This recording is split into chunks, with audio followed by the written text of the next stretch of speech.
Hello दोस्तों, I welcome you all to Rahul Sharma education. दोस्तों, अपने करंट अफेयर्स की सीरीज में हम जनवरी 2024 से लेकर जनवरी 2025 तक के 13 महीने के इंपॉर्टेंट करंट अफेयर्स को कवर कर चुके हैं।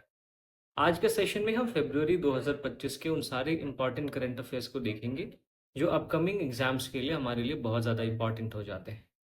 तो यू मेक श्योर कि आप मेरे साथ इस सेशन के लास्ट तक बने रहें। आपको बहुत सारी नई बातें भी पता चलेंगी और आप अपनी तैयारी को सही दिशा में भी ले जाने में सक्षम होंगे। तो इस वीडियो को शुरू करने से पहले दोस्तों, अगर आपने अभी तक मेरे चैनल को सब्सक्राइब नहीं किया है तो सब्सक्राइब करें। मेरे वीडियोस अगर आपको पसंद आते हैं तो उनको लाइक ज़रूर करें। तो चलिए दोस्तों, हम शुरू करते हैं। सबसे पहला इंपॉर्टेंट करंट अफेयर्स जो हमें फरवरी के महीने में देखने को मिलता है वो है सोलर एनर्जी के बारे में।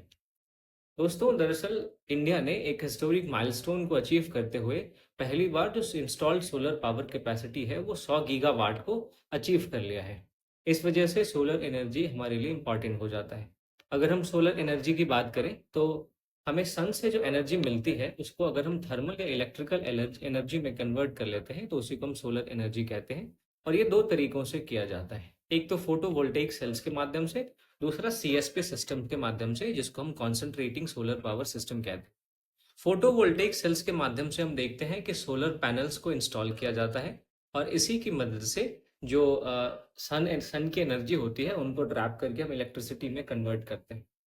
वहीं कॉन्सेंट्रेटिंग सोलर पावर सिस्टम में हम देखते हैं कि मिरर्स का यूज करके सनलाइट को रिफ्लेक्ट किया जाता है और उनको एक जगह पे रिसीवर पे कॉन्सेंट्रेट करके जो भी सोलर एनर्जी है वो प्राप्त किया जाता है और इस सोलर एनर्जी को हीट में कन्वर्ट करके हमें हीट की प्राप्ति होती है। तो इस तरीके से इन दो तरीकों से हम सोलर एनर्जी का यूज करते हैं। दोस्तों, बहुत सारे ऐसे टाइप्स हैं जो सोलर वोल्टेइक सिस्टम के हैं, जिसमें आप एक देखेंगे ग्रिड टाइड सिस्टम है, दूसरा grid tied with battery backup system है, तीसरा ऑफ ग्रिड सिस्टम है। अगर हम ग्रिड टाइड सिस्टम की बात करें तो इसमें जो सोलर एनर्जी हम प्रोड्यूस करते हैं वो एक ग्रिड से कनेक्टेड होता है और हमें अपनी जब ज़रूरत हमारी पूरी हो जाती है उसके बाद जो भी एनर्जी बचती है उसको ग्रिड में स्टोर कर लिया जाता है। Grid tied with battery backup में आप देखेंगे कि इसमें ग्रिड के साथ साथ एक बैटरी बैकअप भी होता है, जिसमें जब हमारी ज़रूरत पूरी हो जाती है तो हम अपनी ज़रूरत पूरी होने के बाद पहले बैटरी को चार्ज करते हैं। उसके बाद भी अगर सोलर एनर्जी बची रहती है देन उस सोलर एनर्जी को हम ग्रिड में ट्रांसफ़र कर देते हैं। और ऑफ ग्रिड सिस्टम में हम देखते हैं कोई भी ग्रिड नहीं होता। इसमें सोलर पैनल्स का यूज़ करके डायरेक्ट सनलाइट को हम कन्वर्ट कर लेते हैं डायरेक्ट करंट के रूप में। आप तो देखेंगे कि ऑफ ग्रिड सिस्टम उन इलाकों में ज़्यादा कारगर साबित होता है जहाँ पे consistent energy supply from power grid नहीं होता है। तो आई होप इस चीज़ को आप समझ पा रहे होंगे। दोस्तों, सोलर एनर्जी के बारे में अगर हम बात करें तो इंडिया के पॉइंट ऑफ व्यू से बहुत ही ज़्यादा सिग्निफिकेंट है, क्योंकि हमारे जो इंडिया के क्लाइमेट टारगेट्स हैं, फॉर एग्जांपल आप देखेंगे नेशनली डिटरमिन्ड कॉन्ट्रीब्यूशंस। अब आप मुझे कमेंट में बता सकते हैं कि नेशनली डिटरमिन्ड कॉन्ट्रीब्यूशन का इवोल्यूशन कहाँ से होता है। और इसके अलावा हमने कॉप 26 में एक पंचामृत का अनाउंसमेंट किया था। तो इस पंचामृत और इस नेशनल डिटरमिन्ड कंट्रीब्यूशन जैसे हमारे क्लाइमेट टारगेट को अचीव करने में सोलर एनर्जी काफ़ी हेल्प करता है। अगर हम पंचामृत की बात करें दोस्तों, तो इसमें हमने 5 टारगेट्स रखे थे। सबसे पहला टारगेट था कि हम नॉन फॉसिल से जो एनर्जी हमें मिलती है 2030 तक हम उसको 500 गीगावाट कर लेंगे। दूसरा हमारा लक्ष्य ये था कि जो भी टोटल एनर्जी हमारी रिक्वायरमेंट है हम उसका 50% रिन्यूएबल एनर्जी यानी नवीकरणीय ऊर्जा से प्राप्त करेंगे। तीसरा हमारा लक्ष्य ये था कि हम कार्बन एमिशन को 1 बिलियन टन तक रिड्यूस करेंगे बाय 2030। फिर इसके अलावा हमारा चौथा लक्ष्य था जो भी कार्बन इंटेंसिटी है हम उसको 45% तक रिड्यूस करेंगे 2030 तक। और पांचवा और सबसे इम्पोर्टेंट जो हमारा लक्ष्य है वो 2070 तक नेट जीरो कार्बन एमिशन का। तो पंचामृत में हमने इन 5 लक्ष्यों को निर्धारित किया था और इन्हीं 5 लक्ष्यों को प्राप्त करने में सोलर एनर्जी एक इम्पॉर्टेंट रोल प्ले कर सकता है। अगर हम बात करें गवर्नमेंट स्कीम्स की जो कि सोलर एनर्जी से रिलेटेड हैं, तो पीएम कुसुम और पीएम सूर्य घर मुफ्त बिजली योजना दो ऐसे बहुत ही ज़्यादा इंपॉर्टेंट स्कीम है जो सोलर एनर्जी के सेक्टर में बहुत अपना कंट्रीब्यूशन दे रहे हैं। प्रधानमंत्री कुसुम की बात करें तो इसका फुल फॉर्म होता है दोस्तों प्रधानमंत्री किसान ऊर्जा सुरक्षा एवं उत्थान महाभियान। इसका टारगेट ये है कि एग्रीकल्चर सेक्टर में जो सोलर पावर है उसको 30.8 गीगावाट करना। और वहीं पीएम सूर्यघर मुफ्त बिजली योजना जो है वो लगभग 10,000 जो घर रूफटॉप है उन पे सोलर इंस्टॉलेशन को इनेबल करने की बात करता है। तो आई होप कि आप इन दोनों एक जो भी स्कीम्स हैं उनके ऑब्जेक्टिव्स को समझ पाए होंगे। तो ये हमारा पहला इंपॉर्टेंट न्यूज़ था। इसके बाद अगर हम दूसरे इंपॉर्टेंट न्यूज़ की बात करें तो हमारा सॉइल हेल्थ कार्ड स्कीम उभर के आता है। दोस्तों ये चर्चा में इसलिए रहा था क्योंकि सॉइल हेल्थ कार्ड स्कीम को 10 साल पूरे हो चुके हैं। हम देखते हैं कि 2022 में इस स्कीम को पीएम राष्ट्रीय कृषि विकास योजना कैफेटेरिया स्कीम के साथ इंटीग्रेट कर दिया गया है, ताकि इस स्कीम का ज़्यादा से ज़्यादा फायदा उठाया जा सके और इसकी रीच ज़्यादा से ज़्यादा लोगों तक पहुंच सके। अगर हम इस स्कीम की बात करें तो स्कीम के लिए जो नोडल मिनिस्ट्री है वो हमारा union ministry of agriculture and farmers welfare है। इस स्कीम के ऑब्जेक्टिव्स की बात करें तो सॉइल हेल्थ कार्ड को हर एक 3 साल पे इशू करना है और ये इशू जो होगा वो प्रत्येक किसान को होगा, ऑल फार्मर्स होगा। तो आपको ये ध्यान में रखना है कि सॉइल हेल्थ कार्ड स्कीम जितने भी फार्मर्स हैं उन सारे फार्मर्स के लिए अवेलेबल है और सॉइल हेल्थ कार्ड एवरी 3 साल पे दिया जाता है, हर 3 साल पे दिया जाता है। ठीक है। इसका दूसरा ऑब्जेक्टिव है कि पर्टिकुलर टाइप ऑफ सॉइल को फाइंड आउट करना और उसके इम्प्रूवमेंट के लिए अलग अलग तरीके प्रोवाइड करना। ठीक है। अगर हम इस स्कीम के फीचर्स की बात करें तो इस कार्ड में 12 ऐसे पैरामीटर्स हैं जो कि सॉइल के स्टेटस से रिलेटेड है। यानी सॉइल के स्टेटस के बारे में 12 पैरामीटर्स के बेस पे बताया जाता है कि इस सॉइल को किन चीज़ों की ज़रूरत है और इस सॉइल में किन चीज़ों की कमी है।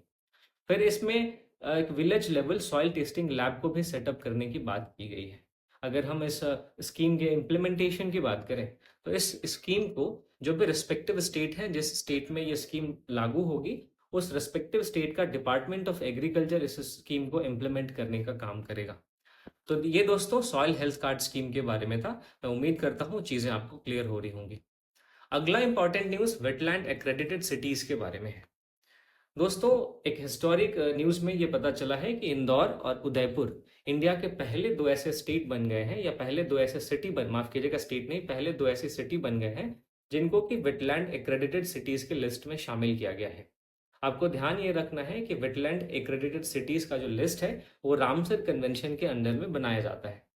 अगर हम वेटलैंड एक्रेडिटेड सिटीज़ यानी WAC की बात करें तो ये एक वॉलंटरी एक्रेडिशन सिस्टम है जो एक सिटी को अब ये अपॉर्चुनिटी प्रोवाइड करता है कि वो अपने नेचुरल या मैनमेड वेटलैंड का वैल्यू करे और उसके लिए इंटरनेशनल रिकॉग्निशन गेन करे, साथ ही साथ अपने एफर्ट के लिए पॉजिटिव पब्लिसिटी गेन करे। ठीक है। तो ये आप ध्यान में रखेंगे। और इसमें WAC यानी वेटलैंड एक्रेडिटेशन सिटी जो सिटीज़ हैं, इसको COP12 ऑफ रामसर कन्वेंशन जो कि उरुग्वे में हुआ था, तो उसमें इसको अप्रूव किया गया था। आपको ध्यान में ये रखना है कि ये जो एक्रेडिशन है वो 6 साल तक के लिए वैलिड रहता है और इस WAC के एनलिस्टमेंट के लिए यानी वर्ल्ड जो वेटलैंड एक्रेडिटेड सिटीज़ हैं उनके एनलिस्टमेंट के लिए 6 क्राइटेरिया निर्धारित किए गए हैं। अगर इन क्राइटेरिया को कोई भी सिटी फुलफिल करती है तो फिर उस सिटी को वेटलैंड एक्रेडिटेड सिटीज़ में शामिल कर लिया जाता है। तो वो चीज़ें आपको क्लियर हो रही हैं दोस्तों। आगे बढ़ते हैं। अगला इंपॉर्टेंट न्यूज़ है दोस्तों कि 4 नए वेटलैंड्स को रामसर कन्वेंशन के अंदर में शामिल किया गया है। हम देखते हैं कि इन 4 नए वेटलैंड्स को शामिल करने के बाद अब इंडिया के पास टोटल 89 वेटलैंड्स हो चुके हैं, जो कि एशिया में सबसे ज़्यादा है और दुनिया में तीसरे नंबर पे भारत आ गया है। दुनिया में पहले नंबर पे सबसे ज़्यादा वेटलैंड वाला जो देश है वो यूके है और उसके पश्चात मेक्सिको है और 3 नंबर पे हम देखते हैं कि इंडिया आ चुका है। अथवा अगर हम कुछ और इम्पॉर्टेंट इन्फॉर्मेशन की बात करें तो जो 4 नए रामसर साइट ऐड किए गए हैं वो यहाँ पे आपको देख सकते हैं। पहला है सक्कर कोट्टई बर्ड सेंचुरी जो तमिलनाडु में है। दूसरा है थेरथंगल बर्ड सेंचुरी, ये भी तमिलनाडु में है। तीसरा है खेचियो पालरी वेटलैंड जो कि सिक्किम में है और चौथा है उधवा लेक जो झारखंड में है। हालांकि इस न्यूज़ को मैंने फरवरी 2024 के लेक्चर में भी कवर किया था। तो अगर आपने अभी तक मेरे प्लेलिस्ट को विजिट नहीं किया है तो ज़रूर आप मेरे प्लेलिस्ट को विजिट करें। इसमें आपको टोटल 13-14 महीने के इंपॉर्टेंट इन्वायरमेंट के करंट अफेयर्स आपको मिल जाएंगे और ये बिल्कुल फ्री ऑफ कॉस्ट है, आपको एक भी पैसे खर्च करने की ज़रूरत नहीं है। अब देखते हैं दोस्तों कि इन 2 नए साइट्स के शामिल होने के बाद सबसे ज़्यादा रामसर साइट वाला स्टेट तमिलनाडु बन चुका है। तमिलनाडु के पास अब 20 रामसर साइट्स हैं।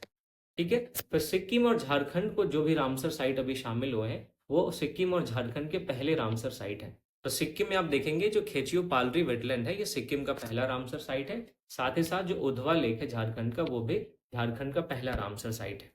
यहाँ पे ये मैप मैंने दे दिया है। आप जब PDF डाउनलोड करेंगे मेरे टेलीग्राम चैनल से, जिसका लिंक आपको मेरे वीडियो के डिस्क्रिप्शन में मिल जाएगा, तो आप इस मैप को ज़्यादा जूम करके अच्छे से आराम से पढ़ सकते हैं। अगला इंपॉर्टेंट न्यूज़ दोस्तों इनलैंड मैंग्रोव ऑफ गुनेरी के बारे में है। अगर हम इसके करंट आस्पेक्ट की बात करें तो ये गुजरात का पहला बायोडाइवर्सिटी हेरिटेज साइट है। इसको कच्छ डिस्ट्रिक्ट में नोटिफाई किया गया है। ठीक है। बायोडाइवर्सिटी हेरिटेज साइट के बारे में अगर आपको डिटेल में जानना है तो आप मेरे फरवरी 2024 के करंट अफेयर्स को देख सकते हैं, जिसके लिए जो लिंक है आपको अपने स्क्रीन के राइट कॉर्नर में दिख रहा होगा। अगर हम इनलैंड मैंग्रोव ऑफ गुनेरी के बारे में बात करें तो ये बहुत ही रेयर इनलैंड इकोसिस्टम है जो टाइडल वाटर को रिसीव नहीं करता। अब आप देखेंगे कि जो कन्वेंशनल मैंग्रोव इकोसिस्टम होते हैं उसमें लगातार या थोड़े थोड़े पीरियड पे टाइडल वाटर आते रहते हैं। टाइडल वाटर की वजह से वहाँ पे जो भी मैंग्रोव्स हैं वो अच्छे तरीके से ग्रो कर पाते हैं। लेकिन ये ऐसा रेयर इकोसिस्टम है जहाँ पे टाइडल वाटर रिसीव नहीं होता है। अब ये इतना रेयर है कि दुनिया में इसके टाइप का केवल 8 इकोसिस्टम पाया जाता है। ठीक है। और ये 8 में से एक हमारे देश गुजरात में है। हमारे देश भारत के गुजरात में है। ठीक है। अगर इसके लोकेशन की बात करें तो अरबियन सी से ये 40 किलोमीटर और कोरी क्रीक से 4 किलोमीटर की दूरी पे अवस्थित है। आप देख सकते हैं दोस्तों ये एक इनलैंड वेटलैंड है। और अगर इसके लोकेशन की बात करें तो आप यहाँ पे देख सकते हैं, ये आपका क्रीक है, ये देख सकते हैं आप। उम्मीद करता हूँ चीज़ें दोस्तों आपको क्लियर हो रही होंगी और फिर आगे बढ़ते हैं। अगला इंपॉर्टेंट न्यूज़ यूएन हैबिटेट के बारे में। हालांकि ये छोटा न्यूज़ है लेकिन आपको यूएन हैबिटेट के बारे में जानना चाहिए। अगर यूएन हैबिटेट के बारे में बात करें तो इसको 1978 में लॉन्च किया गया था।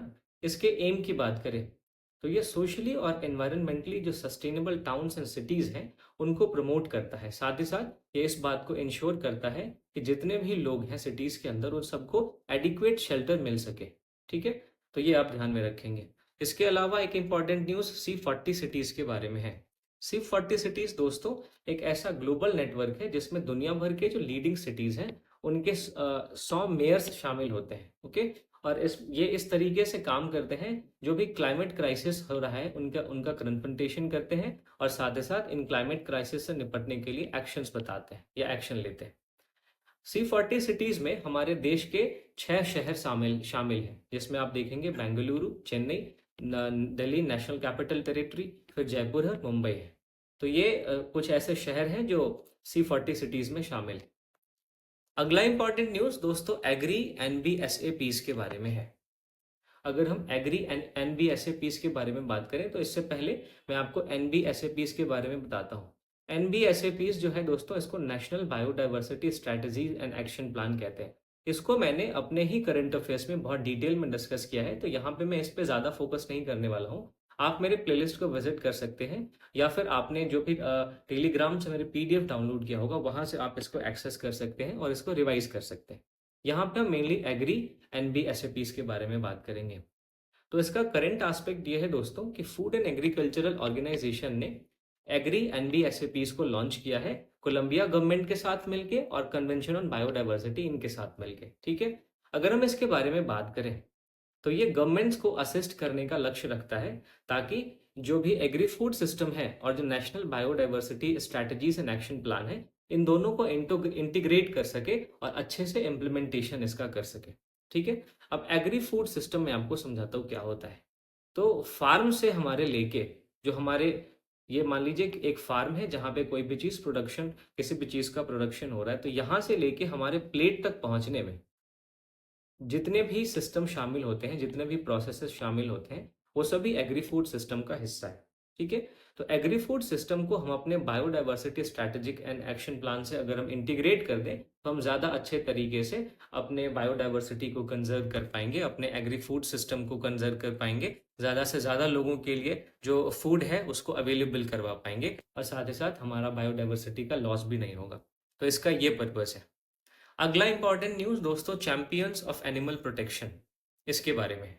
इसके बारे में मैं बात करूं तो जो animal welfare board of India है AWBI, ये ऐसे इंडिविजुअल्स को और ऑर्गेनाइजेशंस को ऑनर करता है जो कि एनिमल प्रोटेक्शन के लिए काम करते हैं और उनको चैंपियंस ऑफ एनिमल अवार्ड दिया जाता है। इसमें 2 कैटेगरी देखने को हमें मिलता है, एक है प्राणी मित्र और दूसरा है जीव दया अवार्ड।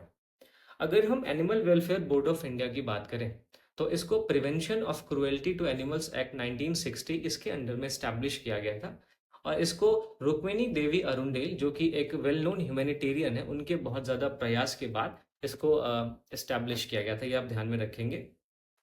ये आप तस्वीर देख सकते हैं रुक्मिणी देवी अरुणडेल की। ये एक ये नृत्यांगना थी, ये डांसर थी, और इनके अलावा ये हमारे फॉर्मर राज्यसभा मेंबर भी रह चुके हैं।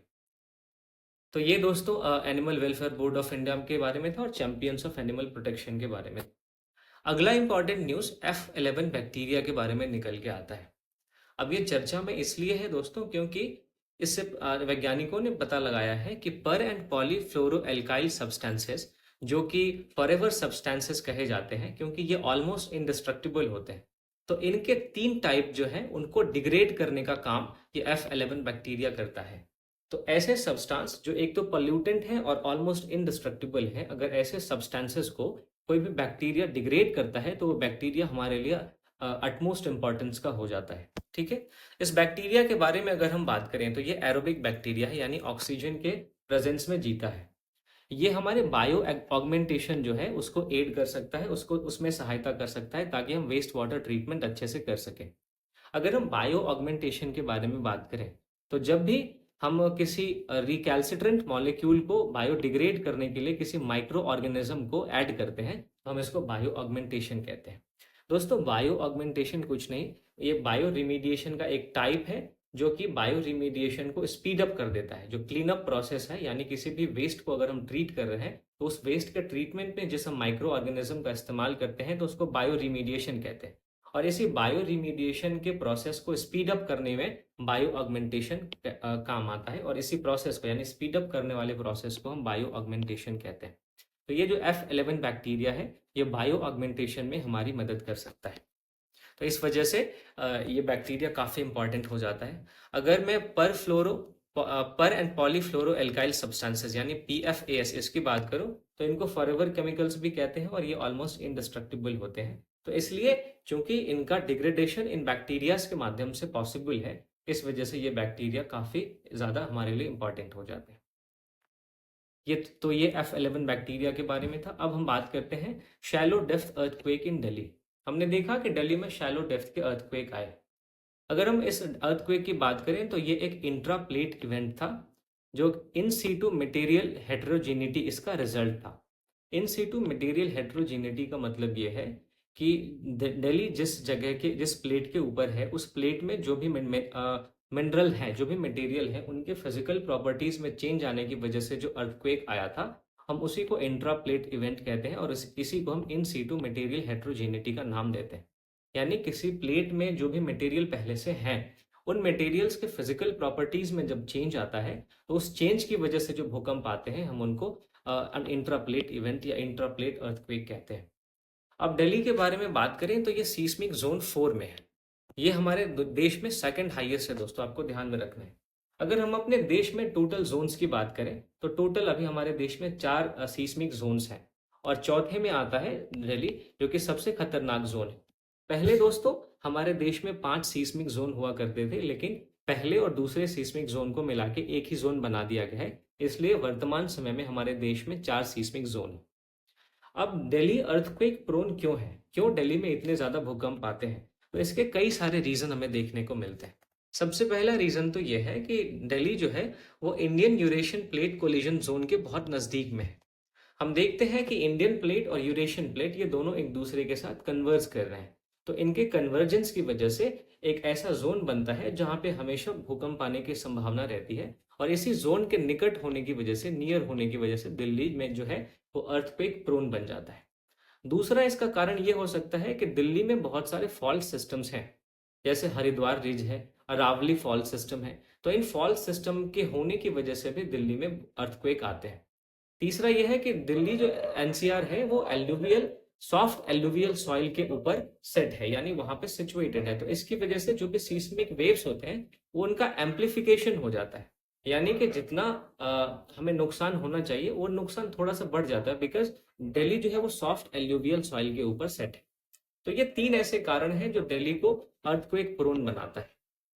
अब हमने बात की थी कि दिल्ली में शैलो फोकस का अर्थक्वेक आया था, तो शैलो अर्थक्वेक्स क्या होते हैं दोस्तों? माफ कीजिएगा, ऐसे अर्थक्वेक्स जो 0 से लेकर 70 किलोमीटर के डेप्थ पर ओरिजिनेट होते हैं, जिसका ओरिजिन या एपिसेंटर आप कह सकते हैं कि 0 से 70 किलोमीटर के डेप्थ में हो, तो ऐसे अर्थक्वेक्स को हम शैलो अर्थक्वेक्स कहते हैं।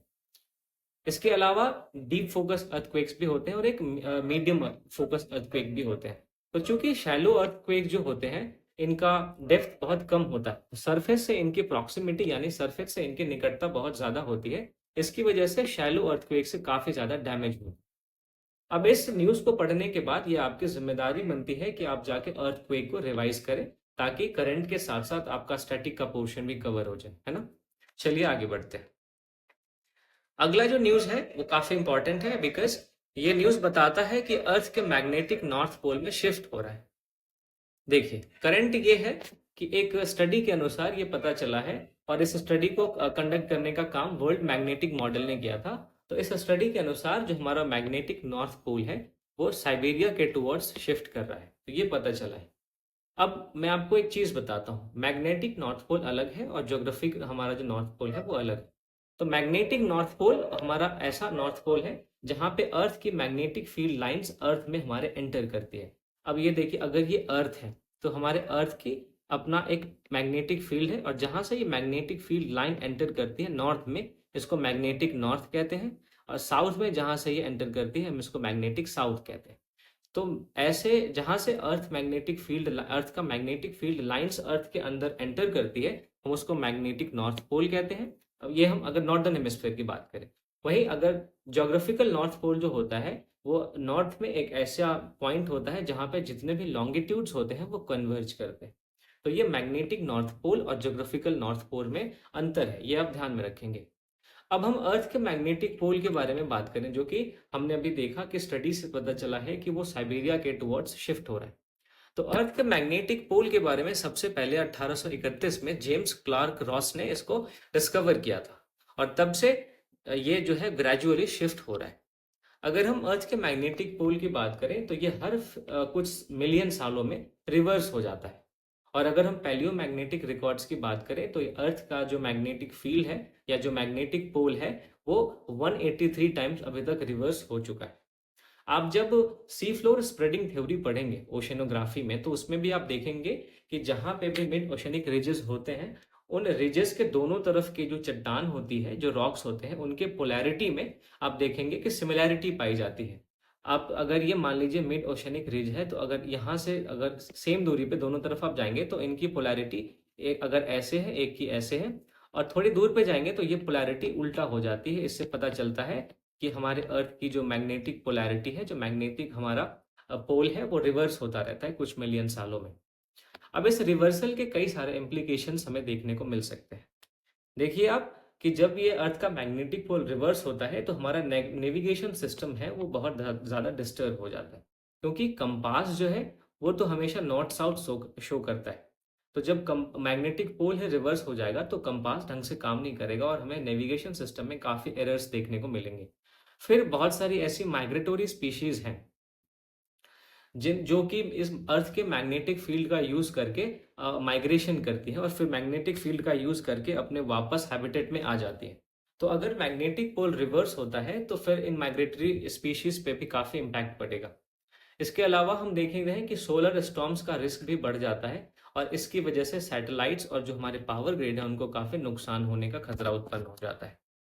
तो ये अर्थ के मैग्नेटिक फील्ड के बारे में था, अर्थ के मैग्नेटिक पोल के बारे में था। अब दोस्तों इस न्यूज को जानने के बाद आपका काम यह है कि आप जाके अर्थ के मैग्नेटिज्म के बारे में रिवाइज करेंगे कि अर्थ का मैग्नेटिज्म का कॉज क्या है, फिर अर्थ के मैग्नेटिज्म के इफेक्ट क्या क्या होते हैं। क्योंकि आप पिछले साल के मेंस का पेपर देखेंगे तो अर्थ के मैग्नेटिज्म से डायरेक्टली क्वेश्चन पूछा गया था, क्योंकि अर्थ के मैग्नेटिज्म की वजह से ही अरोरास फॉर्मेशन होते हैं। अरोरास को हम देखते हैं कि नॉर्दर्न हेमिस्फेयर में अरोरा बोरियलिस कहते हैं और सदर्न हेमिस्फेयर में अरोरा ऑस्ट्रेलिस कहते हैं। तो अरोरा फॉर्मेशन में हमारे अर्थ के मैग्नेटिक फील्ड का बहुत बड़ा कंट्रीब्यूशन होता है। तो इसकी वजह से आपको अर्थ के मैग्नेटिज्म के बारे में जानना चाहिए। तो ये दोस्तों मैग्नेटिक पोल के बारे में था। अब हम आगे बढ़ते हैं। अगला इंपॉर्टेंट न्यूज स्ट्रेटो वोल्केनो के बारे में है। इसको हिंदी में मिश्रित ज्वालामुखी कहते हैं। जो भी मेरे हिंदी के व्यूअर्स हैं मैं उनके लिए बता देता हूँ, इसको मिश्रित ज्वालामुखी कहते हैं। अगर आपको मिश्रित ज्वालामुखी ज़्यादा डिटेल में पढ़ना है तो आप 8वीं क्लास की एनसीईआरटी जो ज्योग्राफी की है उसको पढ़िए। उसमें बहुत अच्छे तरीके से शील्ड शंकु के बारे में, शील्ड शंकु ज्वालामुखी के बारे में, मिश्रित शंकु ज्वालामुखी के बारे में, उन सब के बारे में बहुत डिटेल में दिया हुआ है। तो स्ट्रेटो वोल्केनो दोस्तों चर्चा में इसलिए रहा है कि हमने देखा कि जो माउंट फेंटेल है, वो वोल्केनो माउंट फेंटेल जो कि इथियोपिया में पाया जाता है, वहां पे मैसिव मीथेन का इमिशन हुआ है। ठीक है, अब ये जो वल्केनो है ये लास्ट टाइम 1820 में इरप्ट हुआ था और इसके बाद अब जाके इरप्ट हुआ है। ठीक है, स्ट्रेटो वोल्केनो के बारे में बात करें तो इस ये लार्ज स्टीप साइडेड वोल्केनो होते हैं, यानी कि इनकी जो साइड होती है ये बहुत स्टीप होती है, ये जो ढाल है ये बहुत स्टीप होती है और ये काफ़ी ऑल्टरनेटिंग लेयर्स जिसमें लावा फ्लोज होता है और ऐश होता है, इन सब से मिल के बने होते हैं। और इस स्ट्रेटो वोल्केनो में जो भी इरप्शंस होता है वो बहुत ज़्यादा एक्सप्लोसिव होता है। अब एक चीज़ आप और ध्यान में, माफ़ कीजिएगा, यहाँ पे एडॉप्शन नहीं, यहाँ पे इरप्शन होगा। आप एक चीज़ और ध्यान में रखिएगा कि जब भी जो लावा है अगर वो एसिडिक होगा तो इसका इरप्शन बहुत एक्सप्लोसिव होगा और जब भी लावा बेसिक होता है तो उसका इरप्शन बहुत स्लो होता है। तो लावा कितने इंटेंसिटी के साथ निकलेगा, इरप्शन कितना एक्सप्लोसिव होगा, ये लावा के विस्कोसिटी पर डिपेंड करता है, उसके नेचर पर डिपेंड करता है कि वो एसिडिक है या बेसिक है। तो ये एक्स्ट्रा इन्फॉर्मेशन आप याद रख सकते हैं। इसके अलावा अब जाके आप वोल्केनो को रिवाइज कर लेंगे तो इस करंट के साथ साथ आपका स्टैटिक भी कंप्लीट हो जाएगा। ठीक है, चलिए अगला इंपॉर्टेंट न्यूज दोस्तों माउंट डुकोनो के बारे में है। रिसेंटली ये जो माउंट डुकोनो है वहां पे एक वोल्केनो का इरप्शन हुआ है और ये माउंट डुकोनो इंडोनेशिया में पाया जाता है। अब इंडोनेशिया में रिसेंटली कई सारे इंपॉर्टेंट वोल्केनोज में इरप्शन हमें देखने को मिले हैं। जैसे आप माउंट मेरापी में देखेंगे, माउंट रुआंग में देखेंगे, माउंट लेवोटोबी लाकी लाकी में देखेंगे। तो ये 3-4 ऐसे माउंटेन के नाम आपको याद रखने हैं जो कि इंडोनेशिया में पाए जाते हैं और रिसेंटली इनमें इरप्शन हुआ है, तो ये हमारे लिए इंपॉर्टेंट हो जाते हैं। अगला इंपॉर्टेंट न्यूज दोस्तों कैस्पियन सी के बारे में है। अगर हम कैस्पियन सी के बारे में बात करें तो ये दुनिया का लार्जेस्ट एनक्लोज्ड वाटर बॉडी है। ठीक है, एनक्लोज्ड वाटर बॉडी मतलब ऐसी वाटर बॉडी जो चारों तरफ से लैंड से घिरी हुई हो, और उसको हम एनक्लोज्ड वाटर बॉडी कहते हैं। ठीक है, तो ये दुनिया का लार्जेस्ट एनक्लोज्ड वाटर बॉडी है। कैस्पियन सी से 5 देश अपनी बाउंड्रीज शेयर करते हैं, जिसमें कजाकिस्तान है, अजरबैजान है, रशिया है, तुर्कमेनिस्तान है और ईरान है। उसमें से भी जो कजाकिस्तान है उसका कैस्पियन सी के साथ लॉन्गेस्ट कोस्ट लाइन है। तो ये आप ध्यान में रखेंगे, आप यहाँ पे देख भी सकते हैं ये रहा कैस्पियन सी, और कैस्पियन सी के से बाउंड्री शेयर करने वाले हैं कजाकिस्तान, तुर्कमेनिस्तान, आप नीचे देखेंगे, माफ कीजिएगा, ये ईरान है, उसके बाद अजरबैजान है और लास्ट में ये रशिया। ये 5 देश हैं जो कैस्पियन सी से अपनी बाउंड्री शेयर करते हैं। तो ये सारे इंपॉर्टेंट न्यूज़ दोस्तों आपको फरवरी 2025 के महीने में देखने को मिलते हैं। मैं उम्मीद करता हूं कि इस सेशन से आपको काफ़ी फायदा हुआ होगा और बहुत ही जल्दी मैं आपसे मार्च 2025 के न्यूज़ के साथ मिलूंगा और उस मार्च के करंट अफेयर को करने के बाद मैं बाकी सारे सब्जेक्ट्स के जो भी इंपॉर्टेंट एक साल में करंट अफेयर्स रहे हैं उनकी एक मैराथन सीरीज लेके आऊँगा, ताकि आप लोग एग्जाम से पहले सारे जो भी इंपॉर्टेंट न्यूज़ हैं उनको रिवाइज कर सके, उनको रिकैप कर सके। तो दोस्तों अगर इतना वीडियो देखने के बाद भी अगर आपने वीडियो को लाइक नहीं किया है तो आप वीडियो को ज़रूर लाइक करें। अगर अभी तक आपने मेरे चैनल को सब्सक्राइब नहीं किया है तो ज़रूर सब्सक्राइब करें और ज़्यादा से ज़्यादा लोगों तक शेयर करें, ताकि आपकी तरह वो भी इस वीडियो का प्रॉफिट ले सकें। ठीक है दोस्तों, बहुत ही जल्दी मैं आपसे मिलता हूँ। और हाँ, अगर आपको इस वीडियो का पीडीएफ चाहिए तो आप मेरे टेलीग्राम चैनल ज्वाइन कर सकते हैं, जिसका लिंक आपको डिस्क्रिप्शन में मिल जाएगा। और दोस्तों ये पीडीएफ ऐसा है कि अगर आपने इसको रिवाइज कर लिया तो आपको कोई भी और करंट अफेयर्स के सोर्स की ज़रूरत नहीं पड़ेगी, स्पेशली इन्वायरमेंट के लिए। ठीक है दोस्तों, तो बहुत ही जल्दी मैं आपसे मिलूंगा, तब तक के लिए थैंक यू फॉर वॉचिंग।